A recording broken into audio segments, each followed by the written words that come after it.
salut à tous, bienvenue dans cette nouvelle vidéo, l'avant-dernière sur les jeux à deux. Aujourd'hui, on vous présente Andor Shaddai Thorn. Dans cet Andor, qui se joue uniquement à 2 joueurs, vous allez incarner ces 2 personnages qui sont sur le retour vers le royaume d'Andor. Parce que comme vous le savez, le royaume d'Andor est attaqué, en tout cas il est attaqué dans la version Andor jeu de plateau, et ces 2 héros veulent revenir au royaume pour le protéger. Seulement, durant leur voyage, ils ont été confrontés à une tempête et leur bateau a échoué sur une île. Et sur cette île, ils sont poursuivis par une malédiction.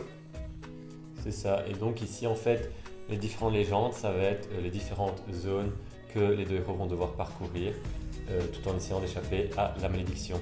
Cette version d'Andor est très différente du Andor de base. Là, on n'est plus dans un monde ouvert, on est dans quelque chose de beaucoup plus linéaire. Et ça va se jouer principalement avec des cartes, Thomas. Oui, c'est ça. En fait, au début d'une légende, on va avoir un certain nombre de cartes fixes. On va en faire 3 piles et à chaque tour, un joueur va devoir activer une de ces 3 cartes. Donc comme d'habitude, il va falloir débattre avec l'autre joueur pour savoir quelle action serait la meilleure au moment donné. On va pouvoir soit se déplacer, soit se battre, soit utiliser sa capacité spéciale. Comme dans le premier Andor, le temps va être contre nous, il faudra vraiment bien gérer ses déplacements, ne pas dépenser inutilement ses points de volonté pour vouloir avancer le plus de cases possible. Parfois, il vaut mieux s'attendre parce que ici, en fait, un peu comme un saute-mouton, on va pouvoir traverser librement les cases du joueur devant, donc c'est vraiment intéressant.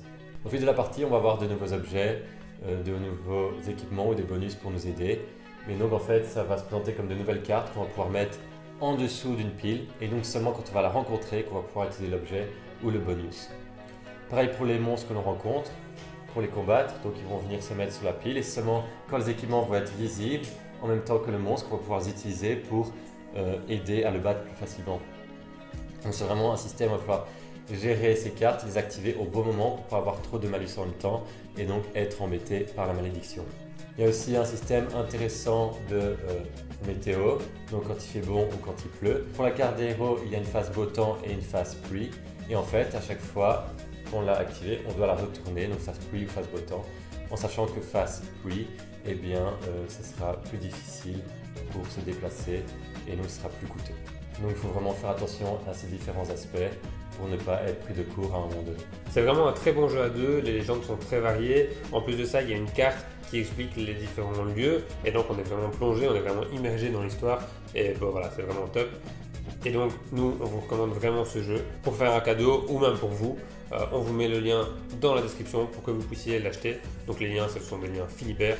Abonnez-vous à notre chaîne pour suivre tout notre calendrier d'avant. Mettez un pouce bleu si vous avez aimé la vidéo. Et en attendant, on vous dit à demain pour une nouvelle vidéo. Salut à tous.